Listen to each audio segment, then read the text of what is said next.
Thanks, Annika. Okay, does the time start now? Right. Yes, I've got the controversial slot, which is this idea, and I know I've got the tough crowd. I'm the warm-up act, and I've got to convince you that this idea has any legs at all, and leave you, I hope, smiling and on my side with this. Why on earth would I think that fast fashion needs to get faster? Well, what we need to do is really understand speed.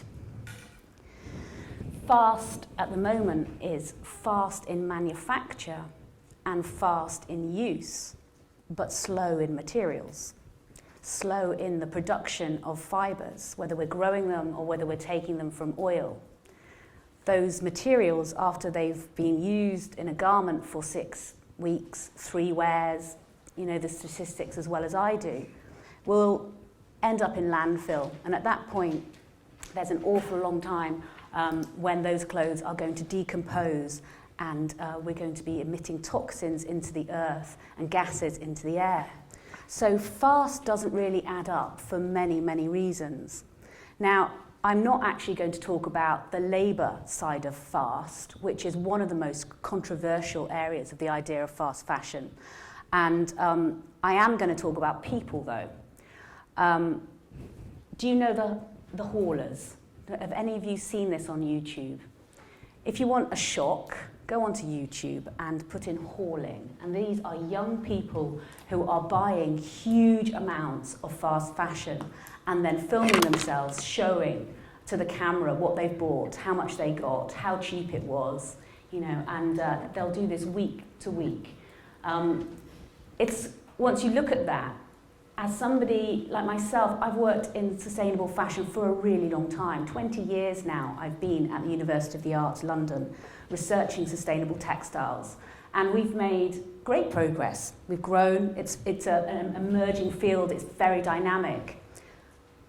But if I go out to the high street on a Saturday afternoon, I'm still faced with the same reality, which is H&M, Topshop, Primark, all the stores that are selling clothes really very cheaply to young people, generally young people who want to change their image rapidly all the time. As they grow, as their personalities develop, as their group of friends change, they change too. So it's a reality check. That Saturday afternoon experience is not going to change. And I work with many fantastic campaigners and pioneers who want to see the death of fast fashion. But what we have to remember is that, and the Stockholm School of Economics and Mistra will know it better than me, but the emerging economies around the globe are increasing, and as they increase, they have access to the internet, they have access to images of cultural influences, and their demand for fashion, for music, is growing too.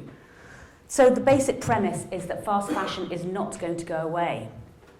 So how can we do it better? Everything comes to an end.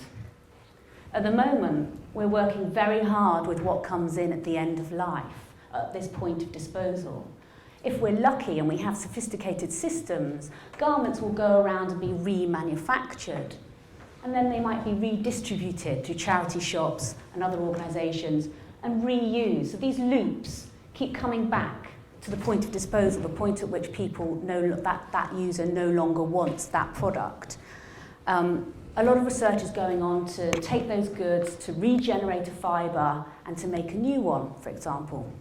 But what we're proposing, and this is a team of researchers working within Mistra Future Fashion, is that we actually need to make the materials from the outset ready to travel through these loops, ready to have extended lives and be cared for and dealt with in appropriate ways. We need fast materials for fast fashion, we need slow materials for slow fashion, and we need a whole lot of other stuff in between, because as much as we talk about fast and slow, over 60% of people's wardrobes are this middle speed, in the middle, this sort of stuff that we have, that we wear sometimes, isn't really fast, isn't really slow.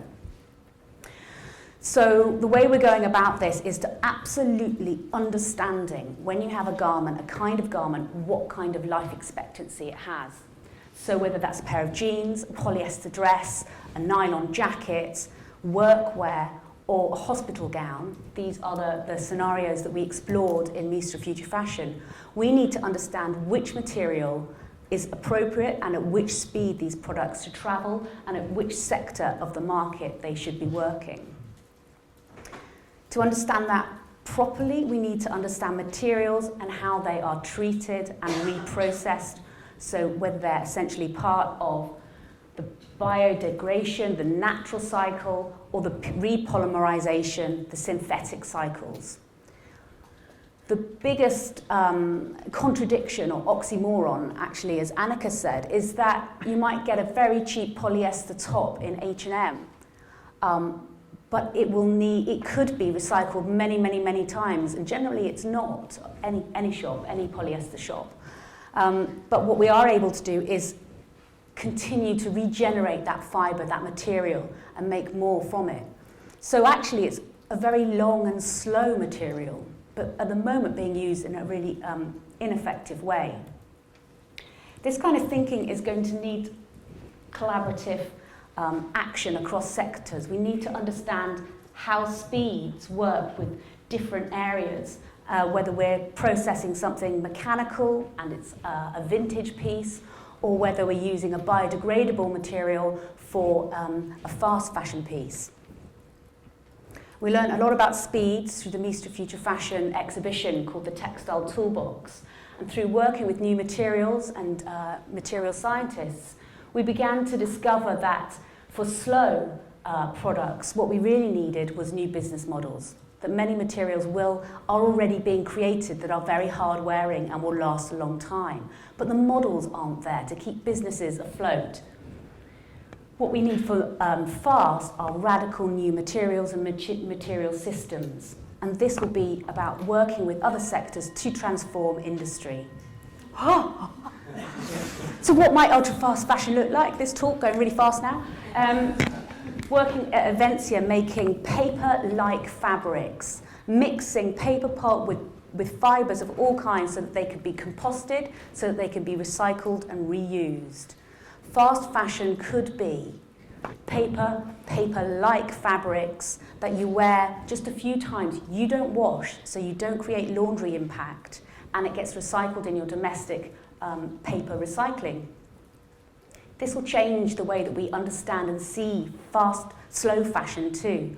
This H&M shirt that I'm wearing today, I found in a charity shop. I've overprinted it. I've been working with shirts for 20 years. They sell, they get remade, they come back. They actually last a really long time. I'm working with the same shirts that I was working with 20 years ago. So we have the potential to make slow products. So is there an alternative? The alternative, and this is actually a real organisation, are the new bloggers, the new haulers. Instead of going out and shopping on the high street, they blog to each other on YouTube, telling each other how they've been swapping clothes, buying vintage, exchanging goods, and actually acting like responsible, young, eco-fashion consumers. So there's hope. Thank you.